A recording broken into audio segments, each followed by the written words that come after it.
और आज के इस वीडियो में हम बात करने वाले हैं 5 वर्स्ट आईटी कोर्सेज जो आपको कनाडा में लेने से पहले 100 बारी सोचना चाहिए। अपने 2 साल पढ़ाई में इन्वेस्ट करने के बाद भी शायद आपको जॉब ना मिले, तो इसीलिए आपको इन कोर्सेज के बारे में बहुत ध्यान रखना पड़ेगा। आपको पता ही है कि इस वक्त जॉब मार्केट बहुत ही टफ हो चुकी है, और ऊपर से अगर आप ऐसे कोर्सेज लेते हो जो आपको इंडस्ट्री के लिए रेडी नहीं करते, जो आपको प्रॉपर नॉलेज नहीं देते, या फिर जो अभी तक आउटडेटेड है, तो उस केस में आपके लिए जॉब सर्च और भी मुश्किल हो जाएगी। तो अब डायरेक्टली बात करते हैं उन कोर्सेज के बारे में। और ये वो कोर्सेज हैं जिनके स्टूडेंट्स फ्रीक्वेंटली मेरे को रीच आउट करते हैं ऑन माई इंस्टाग्राम, या फिर मेरे साथ 1-on-1 कॉल्स करते हैं, and they are the ones who are struggling, और उनको बहुत ही मुश्किल आ रही है जॉब लेने में। क्यों? क्योंकि उनके कोर्सेज जो है वो अच्छे नहीं है, उनको कोर्सेज में प्रॉपर नॉलेज नहीं दी जा रही, और उनको यही नहीं बताया जा रहा कि यार इंडस्ट्री की एक्सपेक्टेशंस क्या है। उनको बस ये बताया जा रहा है कि ये आप चीजें पढ़ लो कि आपको जॉब मिल जाएगी। एंड मोस्टली स्टूडेंट्स का क्या सीन होता है कि उनको जो भी कोर्सेज में पढ़ाया जाता है वो उसी पे डिपेंडेंट होते हैं। उनको ये लगता है कि यार अगर हमने ये चीज कोर्स में पढ़ ली है तो शायद इसके बाहर कुछ और होगा ही नहीं, उसके कारण वो काफी स्ट्रगल करते हैं। तो यार अब बात करते हैं अपने सबसे पहले कोर्स की,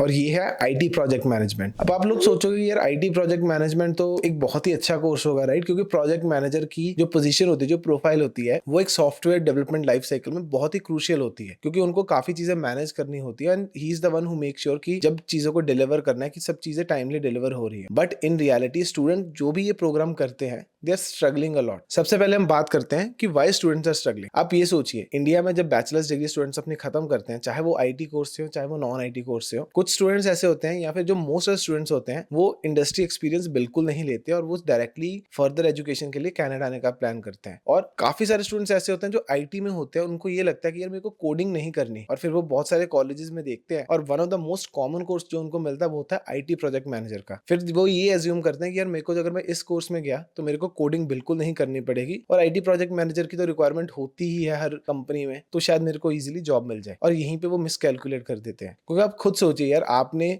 जो बंदे कोड लिख रहे हैं आपने उनके साथ इंटरेक्शंस करनी है, उनको मैनेज करना है, उनकी प्रॉब्लम्स को समझना है, क्योंकि यार ये रोल्स जो होते हैं ना बहुत इनकी इंटरसेक्शंस होती हैं। तो एट द एंड क्या होता है कि जो एक पर्सन होता है वही ये सारे रोल्स एंड रिस्पॉन्सिबिलिटी को निभाता है, या फिर कंपनीज जो है एक ही बंदे पे ये सारी चीजें इंप्लीमेंट कर देते हैं कि ये एक ही पर्सन को सब चीजों को हैंडल करना पड़ता है। अब ये तो आईटी वाले स्टूडेंट्स का हाल हो गया। अब आप खुद सोचिए कि जो स्टूडेंट्स मैकेनिकल हो गया, इलेक्ट्रिकल हो गया, ऐसी ब्रांचेस से अपनी बैचलर्स डिग्री करके ये कोर्सेज लेके आते हैं सिर्फ सेम रीजन के कारण, यार अगर मैंने ये कोर्स ले लिया तो मेरे को कोडिंग नहीं करनी पड़ेगी, और शायद मैं as an IT project manager किसी टीम में मेरे को रोल मिल जाए। इवन तो आप कोडिंग डायरेक्टली नहीं करोगे अपनी जॉब प्रोफाइल में, बट आपको उस टीम को मैनेज करना है। सो जनरली जो कंपनीज होती हैं दे एक्सपेक्ट कि आपको थोड़ा बहुत एक टेक्निकल टीम का एक्सपीरियंस है, नॉट ओनली कोडिंग का, कि वो डिपेंड करता है कि हो सकता है आपकी क्यूए की प्रोफाइल हो सकता है आपने कोई और प्रोफाइल में काम करो, but they do expect some level of experience. और आजकल का जो सिनेरियो चल रहा है कि कंपनीज के पास ऑलरेडी फंड्स बहुत कम है, या फिर इन जनरल सिनेरियो भी ये होता है कि जो टीम के डेवलपर्स होते हैं आफ्टर स्पेंडिंग सम इयर्स, कि वो ये सोचते हैं कि अगर उनको मैनेजमेंट साइड जाना है तो वो जनरली ये वाला रोल एक जो डेवलपर होते हैं वो उठा लेते हैं। अब यार नंबर 2 पे बात करते हैं हम एआई एमएल कोर्सेज के बारे में। अब आप कहोगे कि यार आजकल तो एआई टेक्नोलॉजीज इतनी ट्रेंडिंग है, और आप बोल रहे हो कि ऐसे कोर्सेज को करने के बाद आपको जॉब नहीं मिलेगी। अब इसका मेन रीजन यही है कि ठीक है ये टेक्नोलॉजीज ट्रेंडिंग में है, एक्सपीरियंस लेवल एक्सपेक्ट किया जाता है इन प्रोफाइल्स के कैंडिडेट से वो बहुत ही ज्यादा होता है। जनरली क्या होता है कि जो पीएचडी लेवल के स्टूडेंट्स होते हैं, या फिर जो मास्टर्स डिग्री के स्टूडेंट्स होते हैं, जिन्होंने अच्छे लेवल के प्रोजेक्ट्स किए होते हैं, कंपनीज उन्हीं कैंडिडेट्स को एक्सेप्ट करती हैं, क्योंकि यार ये जो जनरली ये जो प्रोफाइल्स होती है ना, ये थोड़ी सी रिसर्च ओरिएंटेड भी होती है कि उनको कंपनीज कैसे यूटिलाइज कर सकती हैं।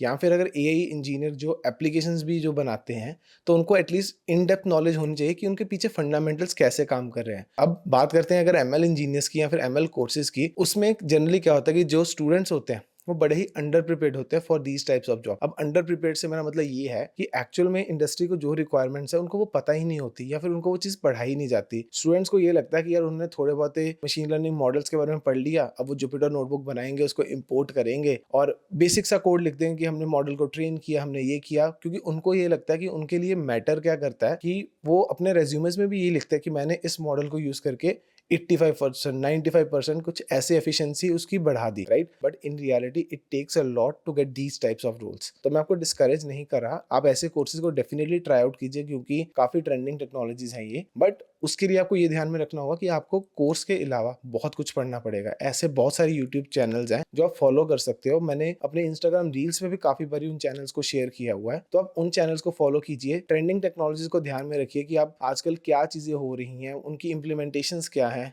राइट, उनको यूज करके आप किस टाइप की एप्लीकेशन बना सकते हो। अगर आप उस लेवल तक सोच रहे हो then definitely go for these courses, but otherwise जो मेरे को इन कोर्सेज में पढ़ाया जाएगा उसी पे डिपेंडेंट रहूंगा, देन आपके लिए आगे रास्ता बहुत ही मुश्किल होने वाला है। अब यार नंबर 3 पे आता है बिग डेटा एनालिटिक्स कोर्स। अब मेरे को पता है आप लोग बोलोगे यार ये कोर्स तो हर कॉलेज हर यूनिवर्सिटी प्रोवाइड कर रही है कि तो हम इसमें क्यों ना एनरोल करें, और इसकी तो शायद जॉब्स भी बहुत होंगी क्योंकि मार्केट में आजकल डेटा प्रोफाइल्स की काफी डिमांड है। अब यार इस कोर्स की रियलिटी ये है कि इसमें ये प्रॉमिस किया जाता है कि वो आपको डेटा एनालिटिक्स और डेटा इंजीनियरिंग दोनों के बारे में पढ़ाएंगे, बट इन रियलिटी क्या होता है कि जो स्टूडेंट्स इस कोर्स में एनरोल होते हैं ना तो वो ढंग से डेटा एनालिस्ट बन पाते हैं ना वो ढंग से डेटा इंजीनियर बन पाते हैं। क्यों? क्योंकि सबसे पहले तो जनरली मैं जब भी उन स्टूडेंट से बात करता हूँ जो इन प्रोग्राम्स में एनरोल होते हैं, मैं उनसे सबसे पहले क्वेश्चन यही पूछता हूँ कि आपको पता है कि डेटा एनालिस्ट और डेटा इंजीनियर में डिफरेंस क्या है। डेटा इंजीनियर है वो शायद स्काला यूज करते होंगे, वो शायद स्पार्क यूज करते होंगे, और जो डेटा एनालिस्ट है वो विजुअलाइजेशन बनाते होंगे। इससे अलावा उनको ढंग से कुछ नहीं पता क्या डिफरेंस है। तो यार इस टाइप के कोर्स में आपको वो ये तो पढ़ा देते हैं कि आपको कौन सी टेक्नोलॉजीज को यूज करना है, बट उसकी एक्चुअल में इंडस्ट्रियल इंप्लीमेंटेशन क्या है या फिर उसके पीछे आर्किटेक्चर क्या है या फिर मैथमेटिक्स क्या है, वो ये बिल्कुल नहीं बता पाते। अब जनरली क्या होता है कि स्टूडेंट्स हैं वो डेटा एनालिटिक्स पढ़ के डेटा इंजीनियरिंग की जॉब्स अप्लाई करना शुरू कर देते हैं। उनको ये लगता है कि यार ये सेम तो काम करते हैं, बट इन रियलिटी इन दोनों प्रोफाइल्स में बहुत डिफरेंस है, और इसके ऊपर भी मैंने बहुत इन डेप्थ वीडियोस ऑलरेडी बनाई हैं। तो अगर आप ऐसे कोर्सेज में आ रहे हैं तो आप ये चीज समझिए कि सबसे पहले कि अगर आपको डेटा एनालिस्ट बनना है तो ठीक है, वो आपको टूल्स एंड टेक्नोलॉजी शायद जो सिखाएंगे मोस्टली वही यूज होती हैं, but as a data analyst क्या आपका वो माइंडसेट है?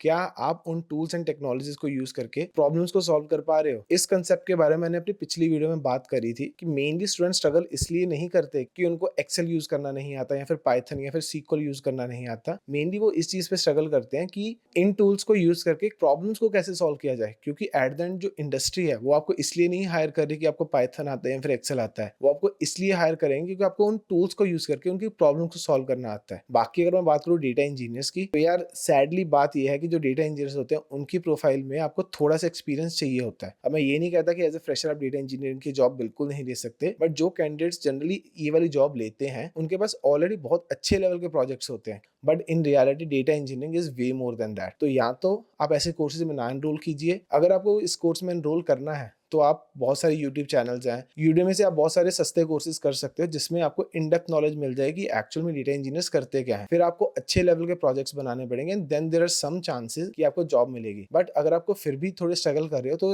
अच्छी सजेशन ये होगी कि आप सिमिलर सी प्रोफाइल जैसे कि जो ETL डेवलपर्स हो गए ऐसे रोल्स में आप जॉब लेने की कोशिश कीजिए and then try to switch to the data engineering roles. अब यार अगर मैं फोर्थ कोर्स की बात करूं तो वो है मोबाइल एप्लीकेशन डेवलपमेंट। अब ये वाला कोर्स भी ऐसा होता है कि हाँ इंडस्ट्री में काफी सारी कंपनीज है जो मोबाइल ऐप डेवलपर्स को हायर कर रही है, but they are hiring the skilled developers, not कि अगर आपको सिर्फ जावा आती है, सिर्फ कॉटलिन आती है या फिर आपने बेसिक एप्स बनाई हुई है इसलिए आपको वो हायर नहीं करेंगे, क्योंकि उनको स्किल्ड डेवलपर्स चाहिए। अब सबसे बड़ी दिक्कत ऐसे कोर्सेज में ये होती है कि वो बहुत ही आउटडेटेड होते हैं कि 2016-17 में अगर वो कोर्स बन गया तो अभी तक सेम कोर्स को यूज किया जा रहा है। तो उनको लगता है कि मैंने जावा पढ़ ली, मैंने ऑब्जेक्टिव सी पढ़ ली और मैंने बेसिक कैलकुलेटर ऐप या फिर ना कोई भी बजटिंग ऐप बना ली, तो now I am ready to apply for the jobs. But in reality जो कंपनीज हैं आजकल कॉटलिन बहुत ट्रेंडिंग है कि most of the android companies जो है वो कॉटलिन यूज करती हैं, या फिर जो iOS कंपनी है दे यूज स्विफ्ट, राइट। तो अगर आपने ऑलरेडी उन टेक्नोलॉजीज पे काम नहीं किया तो दे वुड एक्सपेक्ट कि अच्छा आपके पास कोई अच्छे लेवल के स्किल्स हो, कि काफी बारी स्टूडेंट्स को यही नहीं पता होता कि डेटाबेस कनेक्शंस कैसे करते हैं, एक एंड टू एंड एप्लीकेशन कैसे बनाते हैं, कि अगर आपको बैकएंड पे APIs को कॉल करना है कि वो कैसे होगा। एंड मोस्टली स्टूडेंट्स की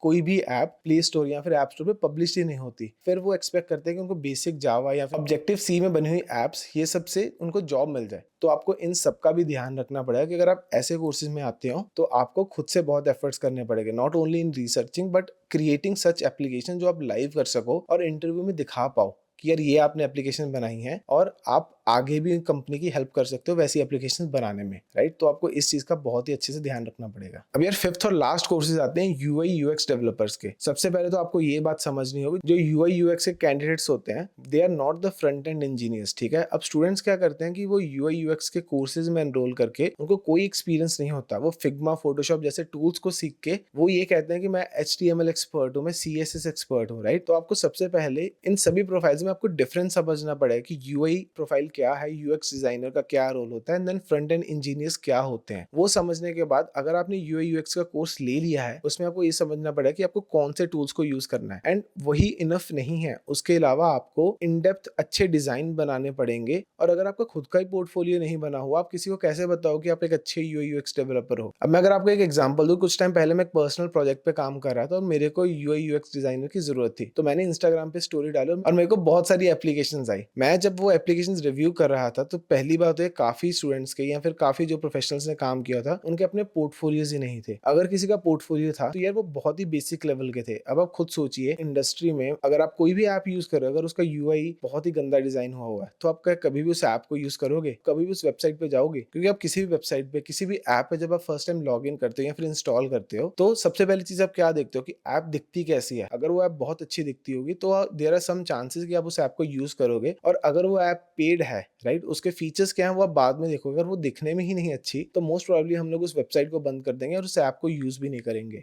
या फिर अगर आपने अपने पोर्टफोलियो में उन स्टेजेस के बारे में एक्सप्लेन नहीं किया हुआ, राइट, और आप डायरेक्टली कंपनी के पास जाते हो कि यार मैंने ये वाला कोर्स किया हुआ है और उसमें मेरे को फिग्मा सिखाया गया है, मेरे को फोटोशॉप सिखाया गया, मैंने यहाँ से सर्टिफिकेशन करी है, तो वो कोई चीज मैटर नहीं करेगी। सबसे पहले तो आपको बहुत ही क्रिएटिव होना पड़ेगा, आपको खुद एक्सप्लोर करना पड़ेगा कि अलग अलग वेबसाइट्स कैसी होती हैं, कि उनके पीछे जो उनके डिजाइनर्स हैं उनका माइंडसेट क्या था, राइट, एंड देन आपको वैसे थोड़े रेप्लिकास क्रिएट करने पड़ेंगे। तो आप इन पॉइंट्स का जरूर ध्यान रखो। अब यार अगर मेरे को इस वीडियो का क्रक्स निकालना हो, तो यार अगर हम इन सारे कोर्सेज को एनालाइज करें, इनमें से कुछ पॉइंटर्स कॉमन निकलते हैं। वो ये है कि स्टूडेंट्स जनरली स्ट्रगल इसलिए करते हैं क्योंकि कोर्सेज जो है इंडस्ट्री के अकॉर्डिंग प्रिपेयर नहीं किए गए होते, या तो बहुत आउटडेटेड है। Number 2, students they are purely dependent upon these courses, कि उन्होंने कोर्स में एनरोल कर लिया और जो कोर्स में मान लीजिए कोई कैपस्टोन प्रोजेक्ट बनवा दिया, कोई और असाइनमेंट बनवा दी, सिर्फ उन्हीं पे वो डिपेंडेंट होते हैं, वो खुद कोई एफर्ट्स नहीं करते, राइट। नंबर 3, आपने ये चीज नोटिस करो कि जो स्टूडेंट्स हैं वो खुद ही अवेयर नहीं होते कि इन कोर्सेज को करने के बाद उनके पास कौन कौन सी जॉब प्रोफाइल्स हैं जिनको वो टारगेट कर सकते हैं, राइट। तो आपको ये चीज भी अपने एंड से ही एक्सप्लोर करनी पड़ेगी और आप कॉलेज पे बिल्कुल भी डिपेंडेंट नहीं हो सकते। तो ऐसे कोर्सेज में एनरोल करने से पहले इन सारे पॉइंट्स का आप अच्छे से ध्यान रखना।